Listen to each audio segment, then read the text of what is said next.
You're watching a special edition of the newsroom. We're broadcasting from Davos in Switzerland, right outside the main Congress Hall of the World Economic Forum. A lot of buzz at this time around the big cabinet meeting scheduled back in Delhi and the government's intent to push through on cash transfers for farmers. Now, how much of a game changer can this be? And is corporate India worried that in the last leg, the central government is going to roll out populist schemes which could prove deleterious for the state of the Indian economy? What's their expectation as we get set for the mega election of 2019? I want to ask first the CEO of Niti Aayog, Amitabh Kant, about the rationale and the logic. And I want to state at the time that we don't know what the final announcement will be. You, of course, know, but you can't talk about it in public. But from what we know and from what we gather, I want to ask you about the rationale, right? My question is this. Farm loan waivers of all kinds are bad. The majority of the farmers and the most poor farmers don't benefit from it. Is this just a desperate attempt by government to try and find some salvaging lollipop to give to the voters ahead of the big elections? No, whatever government does, it'll be for enhancing productivity in the agriculture sector. But more important than that is to provide a better livelihood to the people in the agricultural sector. A lot has been done already in terms of ENAM, in terms of Pradhan Mantri Sinchai Yojana, in terms of soil health cards. A lot has been done in terms of agricultural markets. A lot has been done in terms of cold storage, warehousing, etc. But there is concern in government of enhancing, providing a better livelihood to our farmers, and therefore the government has looked at various options, and politically it will take the right course of action. Samir Saran, we're in the last leg of the government. 3 big defeats in the Hindi heartland, now a certain desperation or anxiety to find the magic pill. Is there a concern that this could impact how India is seen globally, more and more populist schemes being rolled out in the final stretch, or is this just inevitable in your view? I think this is India being India. I think based on where we are as a nation, our economic evolution, it would be foolhardy for any government not to help people in distress. Now, if those people in distress happen to be farmers, so be it. You have to take certain measures that will alleviate their suffering, like you would with the corporate world as well. No, but Mr. Kant, the question that will be asked in which case is that obviously all the government's policies over the past 4.5 years didn't do enough to alleviate the condition of farmers, that you are now forced to give this magic pill or hope that it's a magic pill. So let Mr. Kant respond to, let me add a little bit of spice to that. I think the issue here are twofolds. One is the perceptional play, that is this required at this time to fight the perceptional battle where there is a certain group that believes you have ignored a certain section for the longest time. And the second, of course, is the real benefit. By doing this at this stage, are you going to really be able to change the voter's mind, the lived experience of the last 4.5 years? And I think these are two contradictory outcomes if you were to do an analysis of this. Mr. Kant, now you can reply to this. See, Rahul, it's important to understand that in agriculture sector, production has gone up sharply. There has been a problem of excess supply, which has led to a glutton prices. When you combine this with the fact that there's been very low rates of inflation has been very tightly controlled. It has greatly benefited India's middle class and the lower middle class.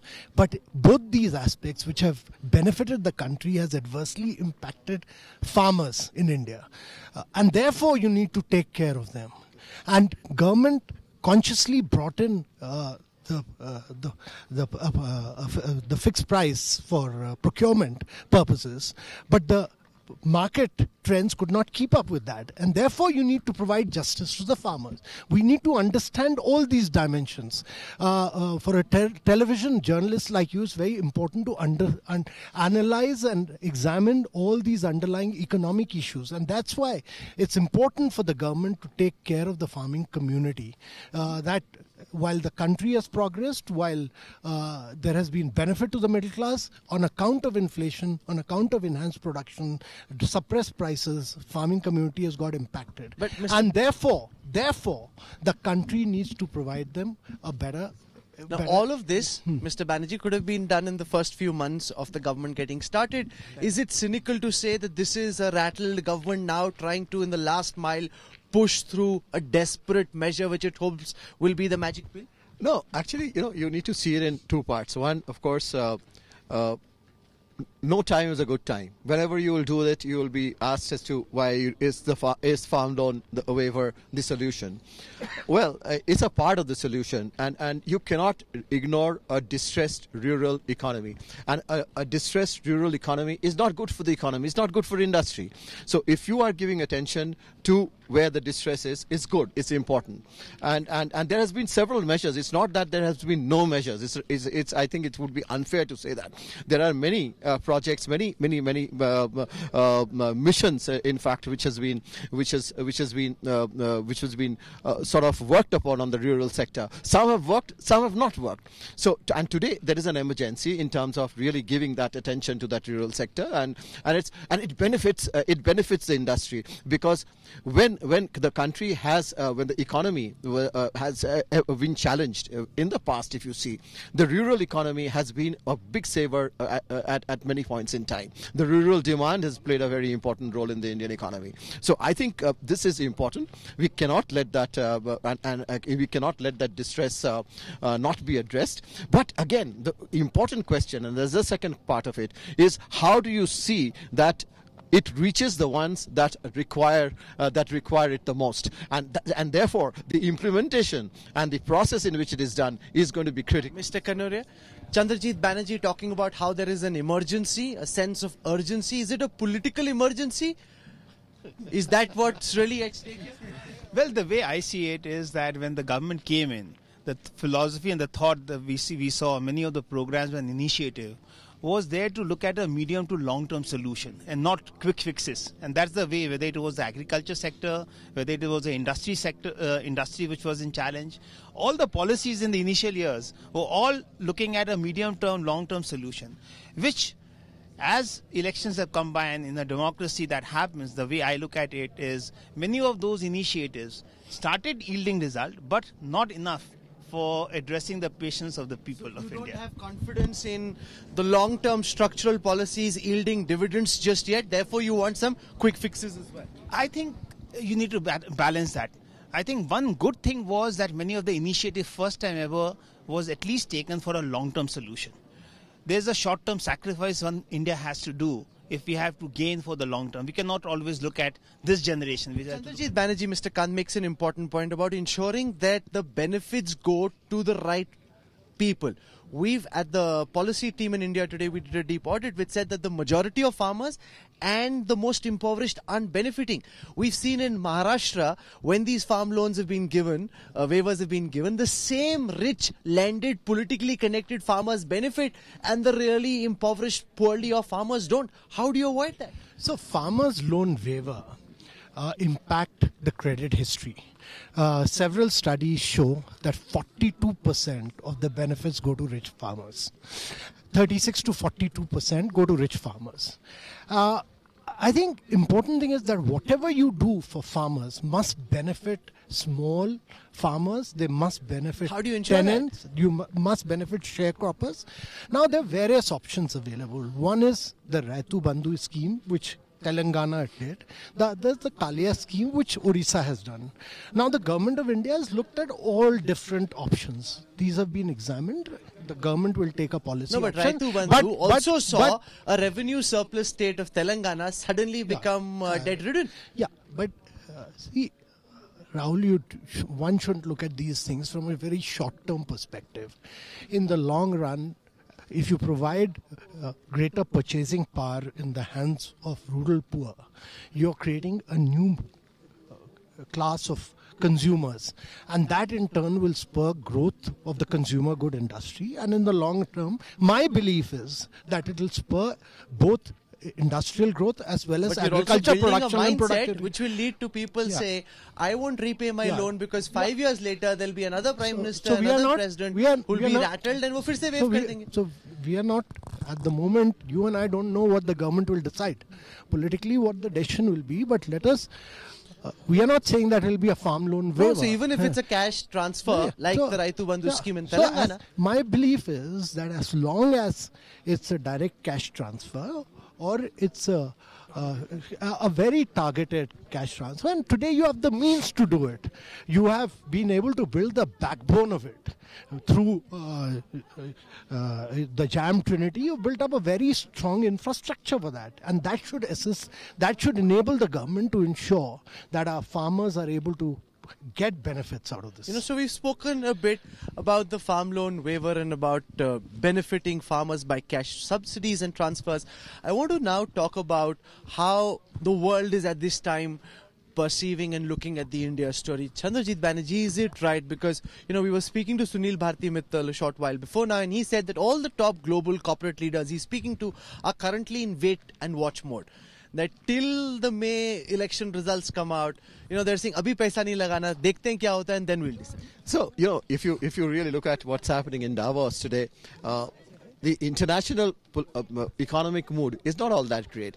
There are also turbulence in the international political mood, and that's getting discussed all over in Davos today. But if you really look at India and what's being discussed on India, India is still that bright spot. There is still that strong appeal towards India, which is strong. Obviously, there will be wait and watch in terms of many areas, and that happens every time an election comes. So that's not something that one needs to be alarmed about. So today you have general capacity utilization anywhere between 74-75%, and sometimes gone up to 80%. So there is this full reason to believe that we would obviously be a strong attraction for foreign capital. But also, Mr. Kant, I spoke earlier today to Christine Lagarde at the International Monetary Fund, and I said that India is the fastest growing economy. We're more than 1% up over China, and I was really happy about it. She said, well, given the indigenous factors at play in India, India should actually be growing much faster. Don't get overexcited. Don't get carried away. Your country can and should be doing much better. And I totally agree with her that India is growing. IMF's latest forecast says that India will be growing at about 7.3%, but our ambition must be to grow at 9 to 10%. There's no reason why we shouldn't. With a very young demographics, we should be doing that, and this would require us to push a lot of more structural reforms, and this would require the government to to really push for reforms. So the Modi government spoke of double-digit growth. Yeah, Why did you not deliver? See, the Modi government has delivered a lot in terms of structural reforms. I mean, look at the goods and services tax, look at the bankruptcy code, look at RERA. These are very, very far-reaching reforms. I mean, it's unparalleled. Now, for reforms to give you a long-term benefit, it takes you another 2 to 3 years, and therefore you need to look at these reforms over a period of 5 to 6 years. I mean, it's important to have that perspective and that canvas, but I think it's important also that the government has got into a wide range of activities from which the government needs to withdraw and allow the private sector to step in. Government shouldn't be running businesses. The government should be disinvesting. No, but candidate Modi said it and Prime Minister Modi forgot about it. No. I think the kind of structural reforms that have been carried out are quite unparalleled in India's case during the last 5 years. And I think the results to have grown, despite the fact that the global economy had slowed down, India continued to grow and expand at 7.3%. It's a huge achievement, and the fact that India will continue to grow at 7.3% at a point when China has really slowed down, and what China is slowing down on the back of 4 decades of supremely fast growth. So I think our ambition must be 9 to 10%, and we should continue. Okay, so there are two ways of looking at this, Samit Saran. One is that 7.3 and 7.7 next year is the fastest rate of growth. We're overtaking the United Kingdom. We're becoming the 5th largest economy in the world. Those are the positives, but the fact is that we promised double-digit growth, and that hasn't been delivered. No, Rahul, I think it's important to understand that all these economies have grown on the back of exports at a point of time when global economy was growing and expanding. India grew at a point of time when the global economy was contracting and there was no possibility for expanding on the export and trade front. Despite that, India having grown at 7.3% is a huge achievement. So, let me just quickly add a few truths about today's world. The world is more nativist, which means every country is playing for its own strategic interests. The US is growing. There is very little reason for US companies not to write the US growth story. UK, for example, is going through a midlife crisis and is having to readjust, and therefore those set of investors are more are waiting and watching what's happening in Europe rather than what's happening in India. But I think there's a disconnect between India's political conversations and the mood in Davos. I think in Davos we are still a story that works. It's not as despondent as many of our political debates paint India out to be. I think there's a difference between what's heard here in Davos and you could say that Davos perhaps therefore might be a little distant from our own realities, but in Davos there is certainly a sense that India is something to bet on. Number one. Number two, I think businesses which don't require licensing and heavy regulation are proceeding, in spite of the elections. They are not waiting for the election. So if you see the tech sector, if you see the digital economy, if you see investment in startups, in certain health sectors, you see unabated interest in those sectors. Heavily regulated industries are bound to be careful as you approach an election where there is going to be a change in regime. And the final point, I think... let's be honest here. No government in India for the next 20 years is ever going to be able to find the right policy tool to respond to distress. We are going to see distorted growth, higher in certain segments and poor in others. We will have to come up with some formula where lifeline support can be offered to all. Now, the targeted systems are good ways to do this, but the basic human right to life will have to be provided by governments. Mr. Kanurian, there are two ways of looking at it. One, that we're growing at 7.3%, which is not as fast as the government had promised. The other, and the point that Mr. Kant makes, is that look at what a mess the rest of the world is in. Look at America, look at China slowing down, look at Brexit and the mess that the United Kingdom is in, and count your blessings that you're still doing much better than any other country. You see, if you look at India, India has to create its own story and its own growth path. It is a very, very strong democracy, and therefore that democracy itself, it has its strength, but it has its weakness. And it will grow, as Samir was saying, that it will have its ups and downs. What is basically required, and therefore the governments and all the social sector, whether it is the industry, etc., needs to look at that, the short run, what do we do, and the long term, what do we do. At least first time ever we are seeing some long term solutions which is being visible, which will have a longer term impact. In the short run, I believe that one of the areas which has been very badly hit in this last 4-5 years post 2012 has been the financial sector. And that, if that is not corrected fast, it will have an impact in allowing the growth which we may want in 8 or 9%, whichever government may come in. So therefore it is very important that that sector is looked at, because we have no more development financial institutions in the country. And money is the raw material for a growth of the economy. And that is where I see that the damage which has happened, how do you correct that damage, how do you grow out of it faster, will showcase that what will the growth we can achieve going forward. Finally, Mr. Banerjee, last word from all our guests. Is corporate India, and because you represent CII, which represents the bulk of the big companies in India, is corporate India concerned about the possibility of a fractured mandate, concerned about the possibility of a khichdi motley alliance, or do you believe corporate India is resilient, and whether it's a hodgepodge alliance or a mazboot sarkar, they'll still get on with that? I think corporate India is focused on and expects the reforms to continue. Corporate India is quite confident that, about India. Corporate India is confident that the India growth story is strong enough to sustain for the next many years. And of course, it's just not the central government. As you see in Davos, there are many states of India which are here. The story of India lies in the states of India. The competitive spirits of the states will take India forward. So I think the confidence in India of corporate India is still very high. Finally, Mr. Kant, is the government in lame duck mode, or is it still bashing on all cylinders? No, the government is firing on all its cylinders. I must say that. And I think the story which comes out of Davos is two. One, that India must get into sunrise industries of the future. Quite often we get into sunset industries. It's very difficult to penetrate global markets with sunset industries.